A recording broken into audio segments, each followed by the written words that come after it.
যেহেতু ঈশ্বরচন্দ্র বাস্তবিক ছিলেন না ঈশ্বর, তাঁকে ধরা যেত। মানুষের দুঃখ দেখলে হতেন কাতর।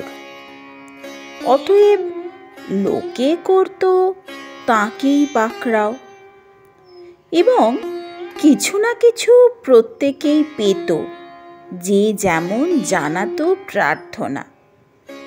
তাও পেলে পরে ভুলে যাবে মানুষ সে পাত্র না।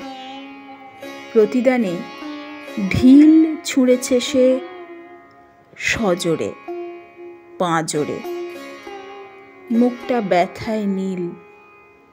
অতএব লেগেছিল ঠিক, যেহেতু ঈশ্বরচন্দ্র ছিলেন না ঈশ্বর বাস্তবিক।